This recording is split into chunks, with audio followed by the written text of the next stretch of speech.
Assalamualaikum warahmatullahi wabarakatuh. Selamat datang kembali. Di video kali ini kita akan mengupas tentang kegiatan akreditasi rumah sakit. Jadi kegiatan akreditasi rumah sakit itu adalah kegiatan rutinitas rumah sakit yang dilakukan setiap 3 tahun sekali. Ketentuan itu dapat kita lihat di Undang-Undang Rumah Sakit Nomor 44 Tahun 2009. Kemudian ketentuan yang baru bisa kita temukan di Peraturan Pemerintah Nomor 47 Tahun 2021 yang merupakan turunan dari Undang-Undang Cipta Kerja Nomor 11 Tahun 2020. Kegiatan akreditasi rumah sakit adalah kegiatan rutinitas yang kita lakukan setiap 3 tahun sekali. Di tahun 2022 ini, kegiatan akreditasi rumah sakit dilaksanakan oleh 6 lembaga independen penyelenggara akreditasi rumah sakit. 6 lembaga itu berada pada ketentuan Keputusan Menteri Kesehatan Nomor 6604 Tahun 2021. Sedangkan standar akreditasi rumah sakitnya jauh lebih sederhana dibandingkan periode sebelumnya. Yang sebelumnya ada sekitar 1.300 lebih elemen penilaian, saat ini berkurang menjadi 700 lebih elemen penilaian. Jadi berkurang hampir 50%. Akreditasi rumah sakit, walaupun 6 lembaga akreditasi, namun ketentuan elemen penilaiannya tetap satu, yaitu Keputusan Menteri Kesehatan Nomor 1128 Tahun 2022. Nah, di dalam pelaksanaan akreditasi rumah sakit, ketentuan tentang juklak akreditasi rumah sakit atau petunjuk pelaksanaan akreditasi rumah sakit bisa kita temukan di Peraturan Dirjen Pelayanan Kesehatan Nomor 1130 Tahun 2022.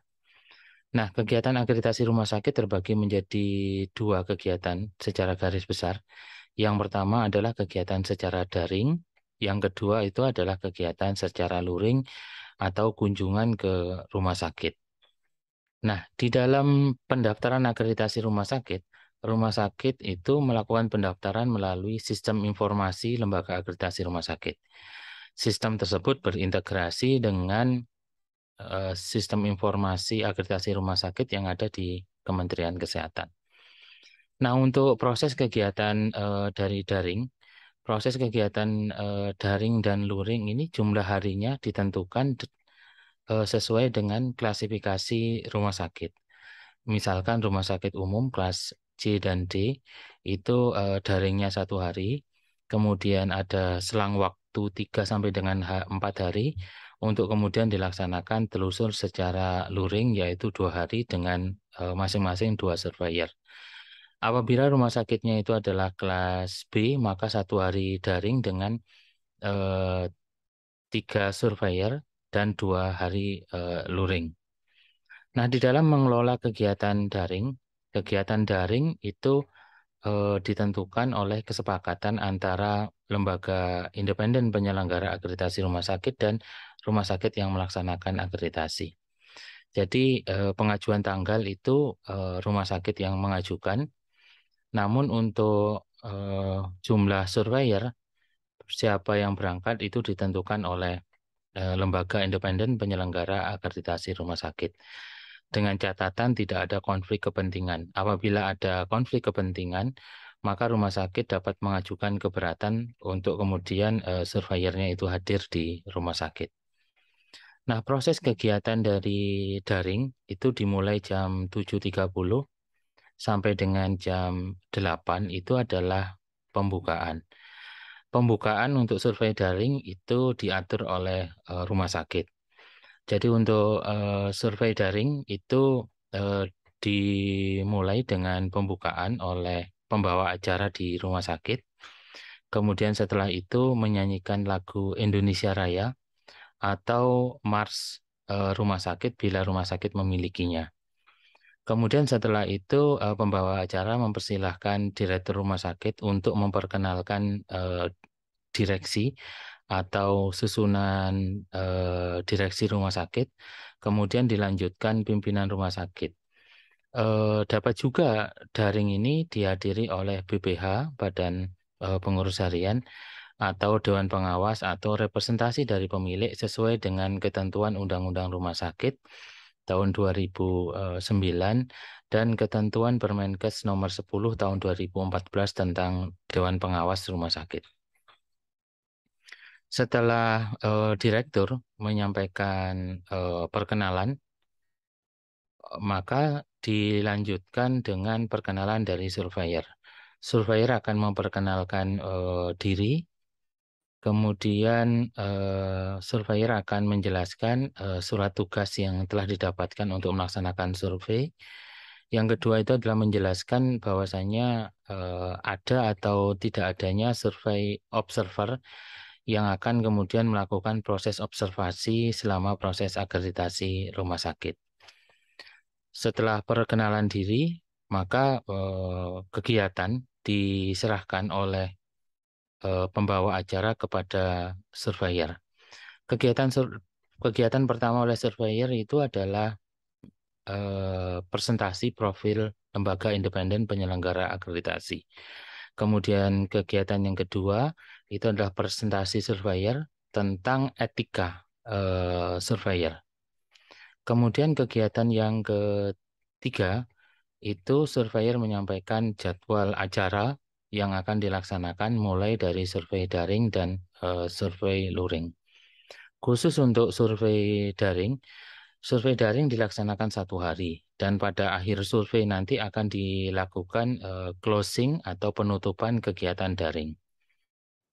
Nah, setelah seluruh acara kemudian disampaikan oleh surveyor, termasuk juga seluruh kebutuhan yang diperlukan untuk pelaksanaan survei daring dan survei luring, termasuk di dalamnya itu adalah bahan presentasi yang diperlukan surveyor dari presentasi direktur, yang kedua adalah presentasi PPI, yang ketiga adalah presentasi PMKP, kemudian telaah rekam medik dan telaah dokumen kepegawaian, serta dokumen-dokumen yang lain untuk kelancaran survei. Itu disampaikan oleh surveyor, tujuannya itu agar rumah sakit mampu mempersiapkan diri. Setelah seluruh acara itu kemudian disampaikan oleh surveyor, selanjutnya surveyor itu akan melakukan break, yaitu break istirahat. Kalau kita sebut dengan istilahnya adalah coffee break selama 15 menit. 15 menit kemudian digunakan oleh rumah sakit untuk mempersiapkan break room menggunakan aplikasi Zoom dan mempersiapkan urutan-urutan bab yang diatur di dalam jadwal acara yang telah dijelaskan oleh surveyor. Kemudian surveyor itu akan membagi diri di dalam break room sesuai dengan jumlah surveyor. Apabila untuk rumah sakitnya itu adalah kelas C dan D, maka ada 2 break room. Yang pertama itu adalah untuk surveyor yang pertama atau surveyor manajemen dengan bab-bab yang dikategorikan dengan bab manajemen. Yang kedua itu adalah surveyor pelayanan berfokus kepada pasien. Waktu pelaksanaan survei daring itu waktu pelaksanaan disiapkan sampai dengan jam 4 sore di dalam ketentuan petunjuk pelaksanaan survei. Jadi surveyor itu akan memaksimalkan waktu apabila hanya ada surveyor, maka rata-rata pelaksanaan survei daring itu membutuhkan waktu per bab itu 45 menit atau selambatnya 1 jam. Dan kegiatan survei daring akan selesai tepat waktu jam 4 sore. Apabila ada 3 surveyor, maka waktunya jauh lebih lama karena masing-masing surveyor bebannya akan berkurang sehingga waktu untuk pelaksanaan survei daring per bab itu bisa lebih panjang. Jadi bisa 1,5 sampai dengan 2 jam. Sehingga nanti pelaksanaan tentu akan jauh lebih detail dibandingkan dengan rumah sakit C dan D. Nah, setelah selesai proses survei daring, jadi survei daring itu untuk melihat dokumen implementasi dan regulasi yang diupload melalui sistem informasi akreditasi rumah sakit. Nah, selesai kegiatan survei daring, maka surveyor berkumpul kembali bersama dengan seluruh direksi, kemudian yang kedua adalah seluruh jajaran tim akreditasi, pimpinan dan kepala unit untuk kemudian menghadiri namanya kegiatan penutupan survei daring. Di dalam penutupan survei daring, surveyor sebelum menutup acara akan memberikan penjelasan tentang rekapitulasi hasil dari survei daring. Surveyor akan berfokus pada 4 hal. Yang pertama, menyampaikan bahwasanya survei daring itu tidak menentukan nilai secara langsung. Proses penilaian dilakukan di akreditasi, yaitu di daring, itu adalah kesatuan antara kegiatan daring dan kegiatan luring begitu. Karena elemen penilaian itu menuntut konsistensi atau seragaman. Nah, keseragaman itu hanya bisa kita temukan kalau kemudian kita melaksanakan survei luring atau telusur datang ke rumah sakit. Yang kedua, surveyor yang kedua akan menyampaikan tentang dokumen-dokumen yang perlu dipersiapkan untuk kegiatan luring begitu. Kemudian yang ketiga, surveyor akan menyampaikan bahwasanya dokumen-dokumen di dalam kegiatan daring itu dapat dilakukan perbaikan. Ada jeda waktu 3 sampai dengan 4 hari sebelum telusur datang ke lapangan, surveyor hadir ke rumah sakit. Waktu itu bisa dimaksimalkan untuk kemudian memperbaiki dokumen regulasi, memperbaiki dokumen-dokumen yang lain sehingga nanti dokumen dan dokumen implementasi ya itu bisa disajikan dengan jauh lebih baik lagi dan untuk meningkatkan nilai pada saat akhir penilaian akreditasi. Kemudian yang keempat, yang terakhir, rumah sakit diberikan kesempatan untuk kemudian menyajikan dokumen-dokumen yang perlu perbaikan sehingga bisa meningkatkan nilai itu pada kegiatan-kegiatan yang berhubungan dengan dokumen itu. Misalkan dokumen elemen penilaian yang membutuhkan pembuktian itu berupa catatan di rekam medis, maka proses menyampaikannya itu pada telaah rekam medik. Apabila berkaitan dengan SDM, maka proses penyampaiannya itu dapat disampaikan bersamaan dengan telusur kualifikasi staf dan sesi edukasi, kan gitu. Nah, setelah survei daring dilakukan, maka rumah sakit akan punya waktu 3 sampai 4 hari sebelum kemudian dilaksanakan survei luring. Pada saat survei luring itu dikerjakan oleh rumah sakit itu dimulai dengan pertemuan sebelumnya pada waktu sebelum survei luring itu adalah pertemuan jam 7 pagi sampai dengan jam 8 pagi antara surveyor dan ketua tim akreditasi rumah sakit. Tujuannya untuk berkomunikasi tentang proses acara atau proses kegiatan baik kegiatan seremonial ataupun penjadwalan di dalam telusur lapangan. Nah, kemudian kegiatan dimulai jam 8 pagi, dimulai dalam jam 8 pagi dengan presentasi direktur.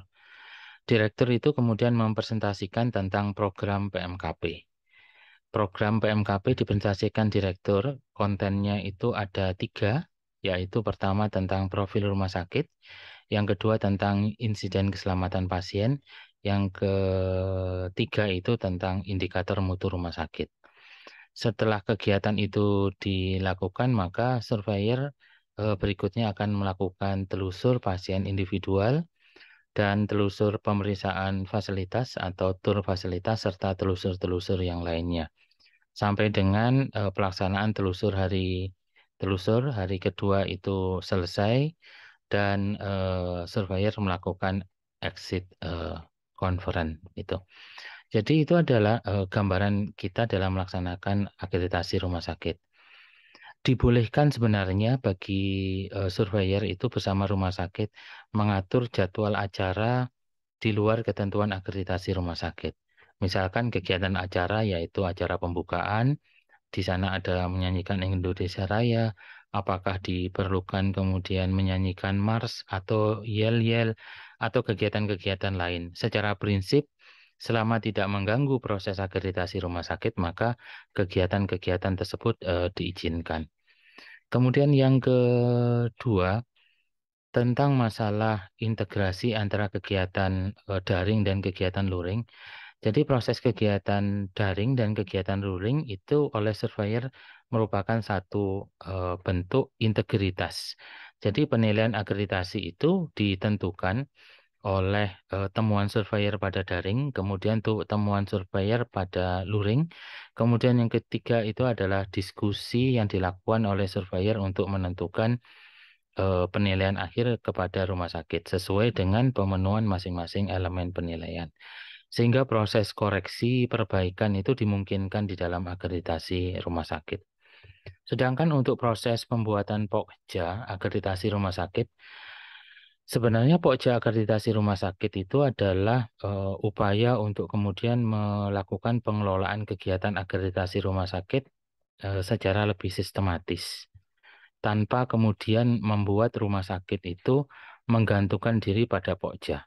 Jadi dokumen-dokumen rumah sakit, baik itu regulasi, dokumen implementasi, observasi, sebenarnya itu adalah kebiasaan atau cara bekerja kita di rumah sakit. Yang itu bisa kita ketemukan di unit-unit kerja atau departemen atau struktural ataupun jabatan non-struktural di rumah sakit. Sehingga apabila dokumen-dokumen itu dipersiapkan oleh rumah sakit secara baik pada unit kerjanya, maka Pokja akreditasi rumah sakit itu sekedar membuat checklist dokumen dan memastikan bahwasanya dokumen itu tertata dan mudah dibaca karena sudah diurutkan dengan prinsip-prinsip penilaian yang di dalam akreditasi rumah sakit. Jadi kita tidak terjebak pada dokumen itu dikerjakan oleh Pokja, bukan. Dokumen dikerjakan oleh unit kerja, disajikan oleh unit kerja, hanya saja pada keadaan tertentu kemudian dibuat lebih sistematis oleh Pokja akreditasi. Idealnya kalau kemudian membuat Pokja itu rumah sakit itu bisa dapat membuat 16 kelompok kerja ataupun kelompok kerja itu disesuaikan dengan jumlah surveyor. Apabila rumah sakit memiliki 2 surveyor, maka kelompok kerjanya 2, yaitu kelompok kerja pelayanan berfokus kepada pasien dan kelompok kerja manajemen. Jadi itu adalah sekilas gambaran cara kita mempersiapkan akreditasi rumah sakit dan cara kita mengelola akreditasi rumah sakit. Sebagai kesimpulannya, terakhir, akreditasi rumah sakit itu adalah rutinitas kita di rumah sakit dan akreditasi rumah sakit itu tidak merupakan beban bagi rumah sakit karena kita hanya menyajikan apa yang kita lakukan sehari-hari. Jadi itu sekilas tentang akreditasi rumah sakit. Selamat mempersiapkan akreditasi rumah sakit. Sampai bertemu pada video selanjutnya. Terima kasih. Assalamualaikum warahmatullahi wabarakatuh.